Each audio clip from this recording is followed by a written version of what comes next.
എല്ലാ മലയാളി മക്കൾക്കും വണക്കം. ഞാൻ എന്താ വന്നേ അറിയോ? ഞാൻ ഇന്നലെ ഒരു വീഡിയോ ഇട്ടു.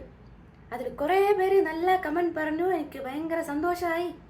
പക്ഷേ കുറേ പേര് അതിൽ പറഞ്ഞു ഇത് ഒറിജിനൽ വോയിസ് ഇട്ടിട്ട് ലിപ് മൂവ്മെന്റ് ചെയ്യുന്നെന്ന് പറഞ്ഞു.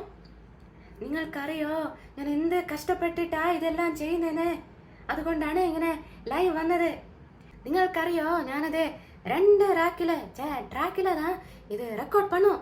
വീഡിയോ ഒന്ന്, ഓഡിയോ വേറൊന്ന്. அப்போ എന്താകുമെന്നറിയോ? இது எடிட் எல்லாமே കഴിഞ്ഞ് வருമ്പോൾ எல்லாமே கொஞ்சம் இந்த நூடுல்ஸ் மாதிரி ஆகும்.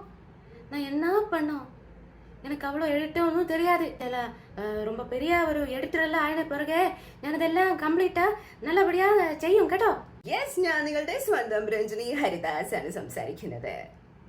ഞാൻ വിചാരിച്ചു ഒരു ലൈവായിട്ടൊരു വീഡിയോ ചെയ്യാമെന്ന്. കാരണം കുറേ പേര് വന്നിട്ട് കമൻസിലും അതുപോലെ തന്നെ DMസിലും വന്ന് എന്നോട് ചോദിക്കുന്നുണ്ട്, ലൈക്ക് ഇത് ഒറിജിനൽ വോയിസ് ഇട്ടിട്ട് ലിപ് മൂവ്മെന്റ് കൊടുക്കുന്നതല്ലേ, ഇയാളെന്താ നാടകം കളിക്കുകയാണോ, ഇയാളെ നമ്മൾ പറ്റിക്കുവാണോ എന്നൊക്കെ പറഞ്ഞിട്ട് കുറേ മെസ്സേജസ് ആയി. സോ ഞാൻ വിചാരിച്ചു ഓക്കെ ഒരു വീഡിയോ ചെയ്യാം.